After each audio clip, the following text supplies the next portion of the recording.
জানাচ্ছি। আবু আলম শহীদ খান রয়েছেন আমাদের সঙ্গে। শহীদ খান, স্বাগত জানাচ্ছি আপনাকে। ধন্যবাদ। আজকে জাতিসংঘ মহাসচিবকে ঘিরেই সব খবর। ইত্তেফাকের শিরোনাম হচ্ছে ঐক্যমত্য হলে সহায়তা দেবে জাতিসংঘ, রোহিঙ্গাদের মানবিক বিপর্যয় এড়াতে আরও সহায়তার আহ্বান জাতিসংঘ মহাসচিবের। মানবজমিন ঢাকায় গুজরার ব্যস্ত দিন, সংস্কার প্রশ্নে ঐক্যমত্য জোর, রেমিটেন্স আহরণে টানা শীর্ষ অবস্থানে যুক্তরাষ্ট্র। সমকাল মানব পাচারের কান দেশেই টান দেওয়ার নেই কেউ, দলগুলোর নানা মত, গুতেরেস চান ঐক্য। আমার দেশ বুয়েটে আবরার হত্যা পরিবেশ সৃষ্টি, শাহবাগী চেতনায় আবরার হত্যা মামলার আপিলের রায় আজ। আমাদের সময় সংস্কারে একমত সব দল, জাতিসংঘকে বার্তা, গণতন্ত্র, ন্যায় বিচার ও সমৃদ্ধির আশায় বাংলাদেশের জনগণ। কালবেলা কূটনীতিক পাড়ায় গুরুত্ব বেড়েছে জামাতের, রাজনীতিকরাই ঠিক করবেন সংস্কার কীভাবে, কতটুকু। দেশ রূপান্তর সন্ধিক্ষণের সহায়তায় প্রস্তুত জাতিসংঘ, 20 বিলিয়নের ফাঁদে আটকে রিজার্ভ। সময়ের আলো, বিএনপি ছাড়া বেশিরভাগ দল সংস্কার আগে চাইল, ঋণের পরবর্তী কিস্তি মিলবে কবে। খবরের কাগজ, জাতীয় সংলাপে সহায়তা করতে প্রস্তুত জাতিসংঘ, অন্তর্ভুক্তিমূলক নির্বাচন অবশ্যই হতে হবে। বদিউল আলম মজুমদার। দিনকাল, আগামী নির্বাচন পৃথিবীতে নজির সৃষ্টি করবে জাতিসংঘ মহাসচিব। নির্বাচন নিয়ে আশাবাদী হলেও অনেকে নির্বাচন বানচালের চেষ্টা করছে, আব্বাস। করতোয়া নির্বাচন ও সংস্কারের গুরুত্ব, জাতীয় সংলাপে প্রস্তুত জাতিসংঘ। The business standard, how 6 of 11 problem banks turn around. যেমনটা দেখলাম শিরোনাম, সবকটা শিরোনামে জাতিসংঘ মহাসচিবের সঙ্গে রাজনৈতিক নেতাদের যে বৈঠক হয়ে গেল, সেই বৈঠকের খবরাখবর এবং বিভিন্নভাবে যেটা আসছে, নির্বাচন ও সংস্কার নিয়ে গুরুত্ব দেওয়া হয়েছে। রাজনৈতিক দলগুলো তাদের যে যার মতো বলেছেন, তারা তাদের রাজনৈতিক দৃষ্টিকোণ থেকে। তবে এই বৈঠকটার যে একটা বিশেষ তাৎপর্য আছে, এইটা কি আপনি মনে করছেন? না, বৈঠকের তো তাৎপর্য থাকবে, যে কোনো বৈঠক তাৎপর্যপূর্ণ। আর যেটা জাতিসংঘের মহাসচিব যখন বৈঠক করেন তখন এটার পৃথক তাৎপর্য থাকবে। আর আমাদের যদি আমরা জাতিসংঘের রোলটাকে যদি ডিফাইন করার চেষ্টা করি, যে জাতিসংঘের যে মহাসচিব এলেন এবং তিনি আমাদের দেশে যেসব কর্মসূচি করলেন, তাকে যদি আমরা ডিফাইন করার চেষ্টা করি, তাহলে দেখব যে আসলে জাতিসংঘের একটা দেশের অভ্যন্তরীণ রাজনৈতিক ব্যাপারে তেমন কি করা আছে। তারা যদি দেশের খুবই সংকটময় পরিস্থিতিতেও জাতিসংঘ যখন ধরেন গাজা, যদি আমরা প্যালেস্টাইন, গাজা, ইসরায়েলের ওই এলাকাটা দেখি, কিংবা আমরা যদি রাশিয়া ইউক্রেনের যুদ্ধ দেখি, বা দেশে পৃথিবীর অন্যান্য দেশে অনেক সময় যে সংঘাতময় পরিবেশ সৃষ্টি হয়, সেখানে তো জাতিসংঘের সাধারণ পরিষদ যখন কোনো রেজলিউশন নেয়, এবং অনেক রেজলিউশন তারা নেয়, ইভেন নিরাপত্তা পরিষদেও রেজলিউশন নেওয়া হয় সাপোর্টেড বাই দি নিরাপত্তা পরিষদ, সব পৃথিবীর সব বড় বড় দেশ ভেটো ছাড়া। তো তখনও কিন্তু এইসব রেজলিউশন মানানোর ব্যাপারে জাতিসংঘের যে রোল, বা জাতিসংঘের যে ভূমিকা, বা জাতিসংঘের যে সক্ষমতা, সেটা তো আমরা সবাই জানি। তাহলে তো ইসরায়েল প্যালেস্টাইন যুদ্ধ বহু আগেই বন্ধ হয়ে যেত, গাজাতে এই বিশাল পরিমাণ মানুষ নিহত হতেন না, এবং এরকম মানবিক বিপর্যয় ঘটতো না। তো আমাদের দেশে আমরা তো ওইরকম একটা সংঘাতময় পরিস্থিতিতে নাই, বাট আমরা একটা গণ অভ্যুত্থানের মধ্য দিয়ে একটি সরকার গঠিত হয়েছে, এবং আমাদের যারা রাজনৈতিক দল, যারা বিগত সরকার, ফ্যাসিবাদী সরকার যাকে বলা হয়, তাদের চলে যাওয়ার পরে যারা রাজনৈতিক দলগুলো যারা আছেন, তারা একমত হয়ে ঐকমত্যের ভিত্তিতে ডক্টর ইউনূসের নেতৃত্বে একটি সরকার গঠনে সম্মত হন, এবং সেভাবে একটি সরকার 7 মাস আগে গঠিত হয়েছে। সেই সরকারের বিষয়ে যে একটা নির্বাচন তাদের কাছে একটা ইস্যু, বাট নির্বাচনের আগে সংস্কার, এবং কোন নির্বাচন আগে হবে, এইসব নিয়ে রাজনৈতিক দলগুলোর মধ্যে নানান ধরনের মতামত আছে, যেটা পত্রপত্রিকাগুলো আসছে, যে বিভিন্ন রাজনৈতিক দল তাদের যে মতামত, সেই মতামত জাতিসংঘের মহাসচিবের কাছে তুলে ধরেছেন। এবং তিনি যেটা বলছেন, একটা মোদ্দা কথা, সেটা হলো যে আপনারা যদি ঐক্যমত্যে পৌঁছতে পারেন, তাহলে জাতিসংঘ আপনাদেরকে সেই রাজনৈতিক সমাধানে পৌঁছানোর জন্য বা নির্বাচন বিষয়ে অন্যান্য বিষয়ে হয়তো সহায়তা দিবেন। এই সহায়তা হলো ওই একটা ভালো নির্বাচন করার ব্যাপারে। এবং আমাদের তো জাতিসংঘের বেশ কিছু সহায়তা আমরা অতীতেও পেয়েছি। আমাদের দেশের যে রাইট টু ইনফরমেশন ছিল, অ্যাক্সেস টু ইনফরমেশন, একটা বিশাল প্রজেক্ট ছিল, সেটা কিন্তু জাতিসংঘের সাহায্যেই আমরা বাস্তবায়িত করার চেষ্টা করেছি। আমাদের নির্বাচন কমিশনের অনেক সংস্কার কাজের সাথে জাতিসংঘ, ইউএনডিপি তারা জড়িত আছেন, জাতিসংঘের সংস্থাগুলো।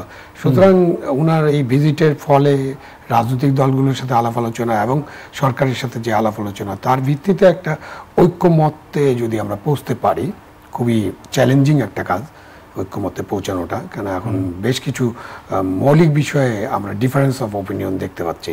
তো সেখানে নিশ্চয়ই আমরা জাতিসংঘের কাছ থেকে সেই সহযোগিতা পাবো। সেই সহযোগিতার মধ্যে থাকবে টেকনিক্যাল সহযোগিতা, থাকবে একটা ভালো নির্বাচন করার জন্য যে সহযোগিতা দরকার সেটা থাকবে, আপনার বিদেশি যে যারা আসবেন নির্বাচন দেখতে বা তারাও আমাদের নির্বাচন পর্যালোচনা করে দেখতে পারেন, মনিটর করবেন, সেখান থেকে আমরা একটা সার্টিফাইড নির্বাচন পেতে পারি। জাতিসংঘ একটা জাতীয় সংলাপে তারা আগ্রহী এবং তারা এই ধরনের একটা প্রস্তাবও দিয়েছে এবং জাতীয় সংলাপ তো চলছেই অলরেডি, আমরা তো জাতীয় সংলাপের ভিতরেই আছি তাদেরকে রেখে আর কি।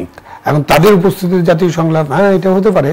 এবং জাতীয় সংলাপ তো আমি মনে করি যে এটা একেবারে ওপেন জাতীয় সংলাপ হওয়া উচিত। আমরা যে দেখলাম যে আমাদের যে ঐকমত্য কমিশন তারা একটা ফরম্যাট করেছে, একটা চিঠি পাঠিয়েছে বিভিন্ন রাজনৈতিক দলের কাছে, 37টা রাজনৈতিক দলের কাছে সম্ভবত।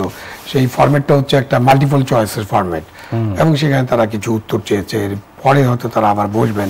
তো জাতিসংঘের উপস্থিতিতে সংলাপ প্রয়োজন কিনা এটা রাজনৈতিক দলগুলোকে নির্ধারণ করতে হবে। মানে আমি বলছি যে এইরকম সংঘাতময় পরিস্থিতি নেই যে তারা না থাকলে রাজনৈতিক দলগুলো পরস্পরের সাথে আলোচনায় বসতে পারবেন না। মানে একটি রাজনৈতিক দল ছাড়া যারা ক্ষমতায় ছিলেন গত 15 বছর, তাদের বাইরে বাকি যে দলগুলো আছে তাদের অধিকাংশই তো একসাথে বসছেন, কথাবার্তা বলছেন। সুতরাং আমাদের পরিস্থিতিটা কি এমন যে জাতিসংঘ না থাকলে আমরা কথাবার্তা বলতে পারবো না, বসতেও পারবো না, সেরকম পরিবেশ তো আমি দেখছি না। নির্বাচনে যেহেতু তত্ত্বাবধায়ক সরকারের অধীনে নির্বাচন হবে, এটা মোটামুটি বা অন্তর্বর্তীকালীন সরকার, এটা নিশ্চিত। এই নিয়ে কোনো বিতর্ক খুব একটা হবে বলে মনে হচ্ছে না, হইলেও হতে পারে, বলা যায় না। কারণ এখনই বলা বলি হচ্ছে যে তারা নিরপেক্ষ নয় এই সরকার, এটাকে কেউ কেউ বলছেন। হ্যাঁ, এটা তো একটা ডিবেট শুরু হয়েছে। এটা একটা। তো তারপরেও নির্বাচন নিয়ে বিতর্কটা কেন? নির্বাচন নিয়ে বিতর্ক বা নির্বাচন নিয়ে যে সংশয়, সন্দেহ, অবিশ্বাস, এটা বলতে পারেন যে সংশয়, সেটা হচ্ছে যে আমাদের প্রধান উপদেষ্টা উনি যে টাইমলাইন বলেছিলেন ডিসেম্বর এবং তারপরে উনি মার্চ ডিসেম্বর এটার মধ্যে ছিলেন। গত সপ্তাহে হঠাৎ করে যখন উপদেষ্টা পরিষদের একজন বললেন না জুলাই মাসে নির্বাচন হবে, তারপরে যে নতুন যে দল এনসিপি তারাও বললেন যে না জুলাই মাসে নির্বাচন হবে, তখন আবার আমাদের প্রধান উপদেষ্টা তার যে স্ট্যান্ড সেটা একটু পরিবর্তন করে তিনিও বললেন যে হ্যাঁ জুলাই মাসে নির্বাচন হবে। যদি ছোট প্যাকেজ বড় প্যাকেজের কথা আলাপ হয়েছে গতকালকে, যে ছোট প্যাকেজ হলে তারা ডিসেম্বরের মধ্যে করবেন, বড় প্যাকেজ হলে তারা জুলাইয়ের দিকে যাবেন। জুলাই নির্বাচন নিয়ে এর আগে যে কথাবার্তা হচ্ছিল যে জুলাইয়ের যে আমাদের যে আবহাওয়া, আমাদের দেশের যে আবহাওয়া, আমাদের যে বর্ষাকাল, অনেক বন্যার সম্ভাবনা থাকে, ফ্লাড হয়, এমনকি ঘূর্ণিঝড় এসবও হতে পারে। সে কারণে জুলাইকে অ্যাভয়েড করা যায়। যদিও জুলাই একটা নির্বাচন হয়েছিল, বাট জুলাইটা অ্যাভয়েড করার বিষয়ে আলোচনা হয়েছিল এবং এটার ব্যাপারে একটা ঐক্যমত্যের মতো হয়েছিল। তো এখন যেহেতু আবার আমরা ব্যাক টু স্কোয়ার নাম্বার 1 যে জুলাইতে চলে গেলাম, অথবা ডিসেম্বর অথবা জুলাই, এবং সেটাও কিন্তু যে প্যাকেজটা কীরকম হবে, সংস্কারের ছোট প্যাকেজের মধ্যে কী কী সংস্কার থাকবে সেটা তো আমরা এখন পর্যন্ত নিশ্চিত না। মানে আমি রাজনৈতিক দলের নেতাদের যে আলোচনা শুনেছি, তারা যখন কথা বলেন তারা তো কেউ জানেনই না যে ওই ছোটো প্যাকেজের মধ্যে কী আছে, বড় প্যাকেজের মধ্যে কী থাকবে এটাও কেউ জানেন না। আর দেশের সাধারণ মানুষ যারা ভোটার তারা তো এইসব প্যাকেজ নিয়ে তাদের কোনো ভাবনা চিন্তা নাই। দেশের অধিকাংশ যারা ভোটার, যারা ভোট দিবেন, তারা হয়তো ভোটের সময়ে অ্যাক্টিভ হবেন এবং তারা ভোট কেন্দ্রে যাবেন, ভোট দেবেন, কিন্তু প্যাকেজের ব্যাপারে, সংস্কার প্যাকেজের ব্যাপারে তাদের কোনো মাথা ব্যথা নেই। যেটা বলা হচ্ছে যে এখন নাকি নির্বাচনের পরিবেশ নাই, নির্বাচনের পরিবেশ নেই, এটার যিনি বলেছেন মানে ওই একজন এনসিপি নেতা, উনি তো এখন আগে উপদেষ্টা পরিষদে ছিলেন, উনি দেশের আইন শৃঙ্খলা পরিস্থিতির রেফারেন্সে এই কথাটা বলেছেন। তো উনি বলেছেন দেশের আইন শৃঙ্খলা পরিস্থিতি যেমন, তাতে ডিসেম্বরের মধ্যে নির্বাচন করা যাবে না। এখন তো ওনার তো দায়িত্ব ছিল, উনি যেহেতু উপদেষ্টা পরিষদে ছিলেন, গত 7 মাসের মধ্যে আইন শৃঙ্খলা পরিস্থিতির কাম্য উন্নতি তো করা দরকার ছিল।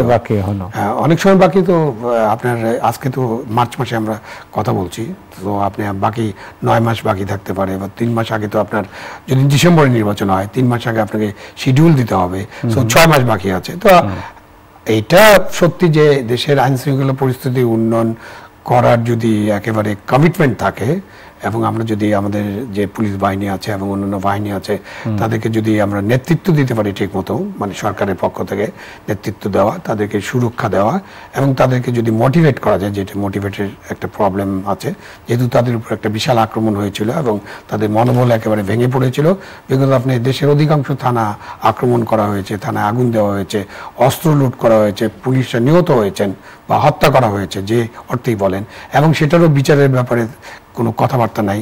সব মিলিয়ে পুলিশের মধ্যে এই যে বিভিন্ন জিনিস কাজ করছে, মানসিক যে দ্বন্দ্ব কাজ করতেছে, এখান থেকে তাদেরকে বের করে নিয়ে আসতে পারলে অবশ্যই আমরা 6 মাসের মধ্যে বা 3 মাসের মধ্যে আমরা আইন শৃঙ্খলা পরিস্থিতি সেই পরিমাণ উন্নয়ন করতে পারবো, যেটা করলে আপনার নির্বাচন করা ডিসেম্বরে সম্ভব। কারণ নির্বাচন কমিশন কিন্তু ইতিমধ্যে বলেছে, যে প্রধান নির্বাচন কমিশনার বলেছেন, তারা ডিসেম্বরের যে টাইম ফ্রেম সেটাকে মাথায় রেখেই তারা সকল প্রস্তুতি নিচ্ছেন। কেন ডিসেম্বরে নির্বাচন হওয়া দরকার? নির্বাচন হচ্ছে সবচেয়ে ভালো বিকল্প। আপনি এখন অন্তর্বর্তীকালীন সরকার যেটা আছে, এটা তো টাইম বাউন্ড না, কোনো টাইম ফ্রেম নাই। সুতরাং এই আমরা যে আরও 3-4টা যে তত্ত্বাবধায়ক সরকার দিলাম, তাদের একটা টাইম ফ্রেম ছিল। শুধুমাত্র 1/11-এর পরে একটা অন্তর্বর্তী সরকার প্রায় 2 বছরের মতো ছিল, প্রায় 2 বছর, আর একটু কম।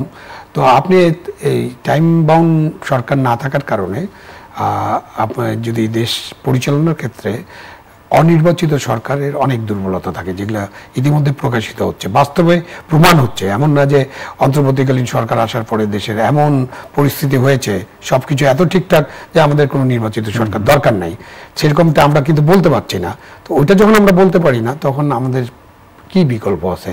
আমাদের একমাত্র বিকল্প এবং সবচেয়ে ভালো বিকল্প হলো গণতন্ত্র। আর গণতন্ত্র মানেই হচ্ছে নির্বাচনের মধ্য দিয়ে ডিসাইড করা যে কারা সরকার পরিচালনা করবে, কারা সরকারের দায়িত্ব গ্রহণ করবে।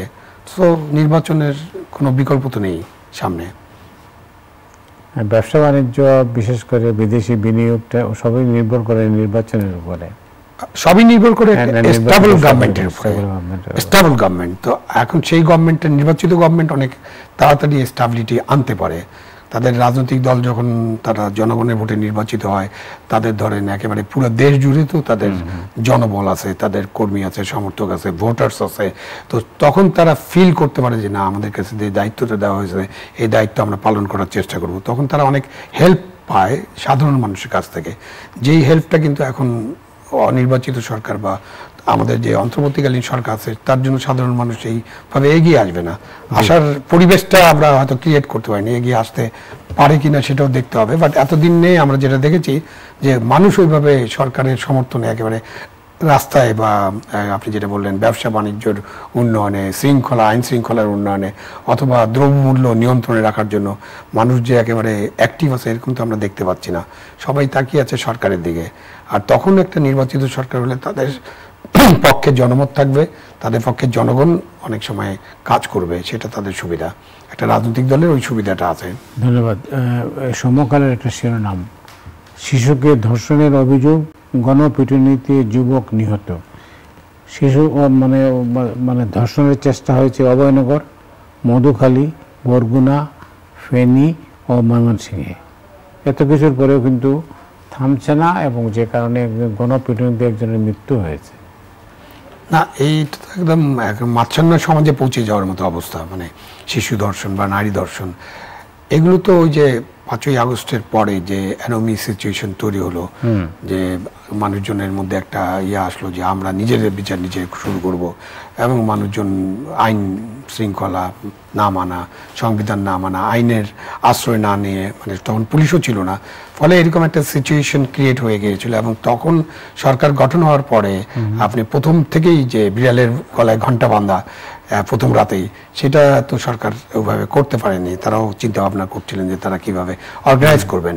তো সেই কাজটা যেহেতু করা যায়নি, তো যার ফলে নানান ঘটনা ঘটছে, নানান লুটপাট, অগ্নিসংযোগ, বাড়িঘরে আক্রমণ, যে কাউকে মব করে অফিস থেকে বের করে দেওয়া, স্কুল কলেজের শিক্ষকদেরকে অপমান করা, অনেক ঘটনা ঘটছে, মানে শত শত ঘটনা ঘটছে। এই ঘটনা ঘটার পরেও আমরা যেটা দেখলাম যে হঠাৎ করে নারীদের উপরে আক্রমণ শুরু হয়ে গেল, যেটা আপনার অভ্যুত্থানের সময় যে আপনি 36 দিন, 36 জুলাই তারা বলেন যে এই যে জুলাই এবং আগস্ট মাসের 5 দিন, এই সময় কিন্তু নারীরা পথে ছিলেন, রাস্তায় ছিলেন এবং নারীদের অনেক অংশগ্রহণ ছিল। হঠাৎ করে দেখা গেল যে নারীদেরকে আপনি আস্তে আস্তে দূরে সরিয়ে দেওয়া হলো এবং নারীরা ঘরের দিকে চলে গেলেন, ঘরে ঢুকিয়ে দেওয়া হলো নারীদেরকে। তারপরে যে নারীরা রাস্তাঘাটে চলাফেরা করতেন, কাজে কর্মে যেতেন, তাদের উপরে একটা হঠাৎ করে মোরাল পুলিশিং শুরু করা হলো সো-কল তৌহিদি জনতার নামে, এবং এটা করার মধ্যে দিয়ে নারীর উপরে একটা আক্রমণ হলো এবং নারীরা বিপন্ন বোধ করতে থাকলেন। এবং আমি সিচুয়েশনটা এই জন্য বলছি যে এইসব কারণে কিন্তু এই যে সব জায়গায় এখন যে ধর্ষণ হচ্ছে, যে আইন শৃঙ্খলা পরিস্থিতির অবনতি বা আইন শৃঙ্খলা পরিস্থিতি যে টোটালি নিয়ন্ত্রণে নাই এবং নারীরা যে আক্রমণের লক্ষ্যবস্তু হতে পারেন, এসব তো এখন পত্রপত্রিকার মাধ্যমে, মিডিয়ার মাধ্যমে, সোশ্যাল নেটওয়ার্কের মাধ্যমে প্রচারিত হয়ে যাচ্ছে।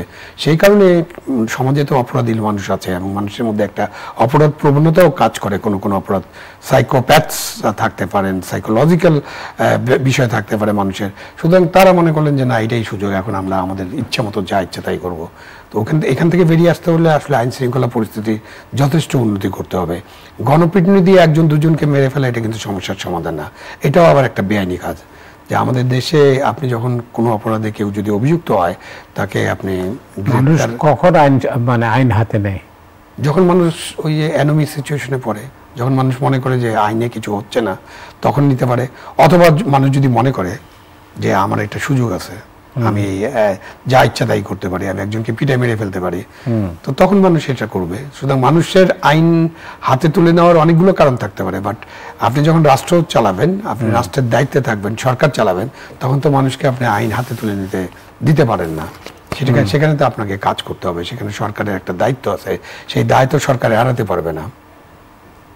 এই যে রাষ্ট্র মাঝে মাঝে করে না, আপনি আমাদের দেশে আরেকবার বেড়ে গেছিল, ধর্ষণ বেড়ে গেছিল, তখন হঠাৎ করে পুলিশ বললো যে যারা ধর্ষণ করবে তাদেরকে গুলি করে মেরে ফেলা হবে, এবং কয়েকজনকে তারা তো ওই যে বিচার বহির্ভূত হত্যাকাণ্ড ক্রস ফায়ার করলেন, করা হয়েছিল। বাট এগুলো করে এই যে বিচার বহির্ভূত হত্যাকাণ্ড বা গণপিটুনিতে মানুষ মেরে ফেলা, এগুলো তো আমাদের সমাধান না, এটা বারবার প্রমাণিত হয়েছে।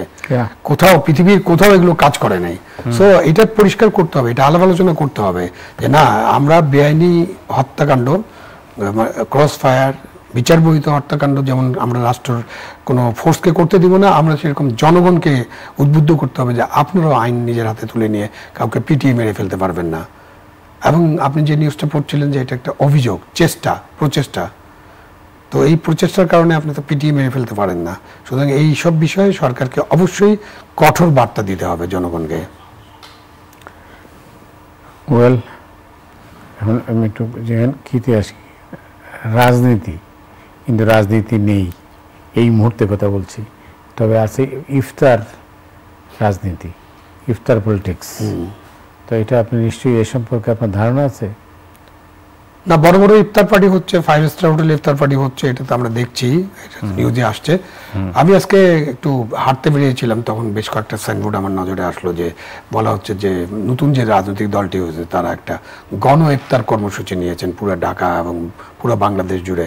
সেটা দেখছি, মানে ইফতার হচ্ছে এবং ইফতারের নামে লোকজন আসছেন, তাদের সাথে রাজনৈতিক কথাবার্তা হচ্ছে, ইফতার পার্টিতে অনেক আলাপ আলোচনা হচ্ছে এবং বিভিন্ন দল, আবার দলের নেতারাও একসাথে যোগ দিচ্ছেন। তো এটা দেখতে পাচ্ছি। বাট ওই কোনো ইফতার পার্টিতে বিশেষ দলের নেতাদের দেখা গেল, বড় বৃহত্তর রাজনৈতিক দলের নেতাদেরকে আমি দেখিনি। তো সেটাও একটা মানে বেখাপ্পা হতে পারে, বা কারণ কি এটা খুঁজে বের করার চেষ্টা করা যেতে পারে যে কেন ইফতার হলে তো সব দলের অংশগ্রহণে ইফতার হতে পারত।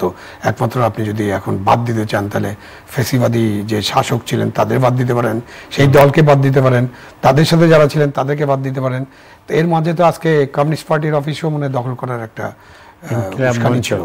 উস্কানি ছিল, যে সেটা দখল করে একটা ছাত্র জনতার আন্দোলনের একটা অফিস বানানো হবে, সেটাও তো আমরা দেখতে পাচ্ছি। ওটা ইফতারের বাইরে অবশ্য তারা একটা ধর্ষণ বিরোধী বা নারী নির্যাতন বিরোধী একটা প্রোগ্রাম দিয়েছিলেন। এই প্রোগ্রাম কারো কারো মনোপুত হয়নি, তারা কেউ কেউ বিদেশে থাকেন, ওখান থেকে তারা উস্কানি দেন। এর আগেও আমরা উস্কানি দেওয়ার ফলে 32 নম্বরে বুলডোজার পাঠিয়ে একেবারে 32 নম্বর ধ্বংস করতে দেখেছি। সারা দেশ জুড়ে অনেক উস্কানিমূলক ঘটনা ঘটেছে। এগুলোর ব্যাপারে সরকারকে দায় নিতে হবে এবং দায়িত্ব পালন করতে হবে। দায় নিতে হবে পরে, আগে দায়িত্ব পালন করতে হবে। সরকারকে এইসব ব্যাপারে কঠিন বার্তা দিতে হবে। আজকে বোধহয় সিপিবি অফিসের সামনে বা সিপিবি আশেপাশে আইন শৃঙ্খলা বাহিনী মোতায়েন করা হয়েছিল। বাট একটা দেশে আপনি পার্টি অফিসকে রক্ষা করার জন্য এত আইন শৃঙ্খলা বাহিনী মোতায়েন করবে, এই পরিবেশ তো আমরা চাই না। এটার জন্য তো 24-এর গণ অভ্যুত্থান হয়নি। একটা পার্টি অফিস তার মতো তার কাজ চলবে। আপনি কি কখনো দেখেছেন পার্টির অফিসে একদম সেনা মোতায়েন, পুলিশ মোতায়েন করে তাদেরকে সুরক্ষা দিতে হবে? এটা যদি হয় তাহলে দেশে গণতন্ত্রের জন্য যে লড়াই হলো, আমরা যে গণতন্ত্রের কথা বলছি, আমরা যে আগামী নির্বাচনের কথা বলছি, তো সেই সব নিয়ে তো মানুষের মনে আবার সন্দেহ, অবিশ্বাস, সংশয় জেগে যাবে। তখন মানুষ ভাববে যে এইরকম চললে তো তাহলে দেশে কোনো গণতন্ত্র থাকবে না, দেশে কোনো নির্বাচন হবে না, তাহলে কিভাবে সরকার চলবে? সেই একটু বাইরের দুনিয়ার খবর নেই। আপনাদের ট্রাম্প প্রশাসন তো আপনি জানেন যে একের পর এক তিনি অর্ডার দিয়েই যাচ্ছেন। সর্বশেষ যেটা আসছে 41 দেশের উপর ভ্রমণে নিষেধাজ্ঞা দেবেন, এর মধ্যে পাকিস্তান আছে। এটা মনে হয় ওই পুরানা সময় ট্রাম্প যখন ছিলেন তখনও এরকম একটা আদেশ দেওয়া হয়েছিল। সেই আদেশটা উনি রিনিউ করলেন। আমি ঠিক জানি না যে নতুন কোনো দেশ এটাতে ইনভলভ হয়েছে কিনা, বাট হ্যাঁ এর মধ্যে পাকিস্তান আছে, এর মধ্যে দেখলাম ভুটান আছে। ভুটান কেন? এটা আমি এখনো বুঝতে পারিনি যে ভুটান কেন। ভুটানকে নিষেধাজ্ঞা দেওয়ার কোনো কারণ আছে কিনা আমি ঠিক জানি না। মানে পলিটিক্যাল কোনো কারণ নাই, এমন কারণ হতে পারে যে ভুটানের লোকজন আমেরিকায় ভিসা নিয়ে যাওয়ার পরে তারা হয়তো ফেরত আসছেন না। কেন, ইমিগ্রেশনের ব্যাপারে ট্রাম্পের একটা কঠোর মনোভাব আছে। তিনি ইমিগ্রেশনটাকে ওইভাবে ইলিগাল ইমিগ্রেশনটাকে বন্ধ করতে চান। তো এরকম পৃথিবীর দেশে দেশে আছে, তো তারা ভিসা রিফিউজ করতে পারেন। আর মানে আমেরিকায় ভ্রমণ নিষেধাজ্ঞা, আমেরিকানদের ভ্রমণ নিষেধাজ্ঞা নয়, কিন্তু এইসব দেশের লোককে তারা উৎসাহিত করছেন না। এটা ট্রাম্প দেখতে হবে যে ট্রাম্প আরো অনেক কিছু করবেন। এর মাঝে তো ইউক্রেনের সাথে যখন আলোচনা হচ্ছিল, জেলেনস্কির সাথে কি একটা নাটকীয় ব্যাপার স্যাপার ঘটলো না? তারপর আবার দেখা গেলো এখন আমেরিকা ইউক্রেনকে অস্ত্র দেবে। তো ট্রাম্পের মতিগতি বোঝা কিন্তু খুব মানে কঠিন, এবং তার অনেক নতুন নতুন জিনিস আছে, অনেক চিন্তা ভাবনা আছে। অনেক সময় উনি অন্য অ্যাডভাইজারদের যা বলেন বা যে আলোচনাটা হয় তার বাইরেও অনেক কিছু করে ফেলতে চেষ্টা করেন।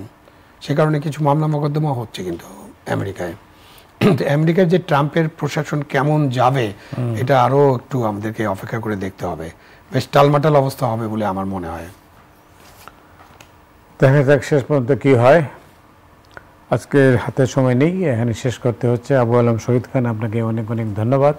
দর্শক মণ্ডলী, আপনারা যারা এই অনুষ্ঠান দেখলেন, আপনাদের সবাইকে ধন্যবাদ জানিয়ে আজকের রাতের মতো এখানে বিদায় নিচ্ছি।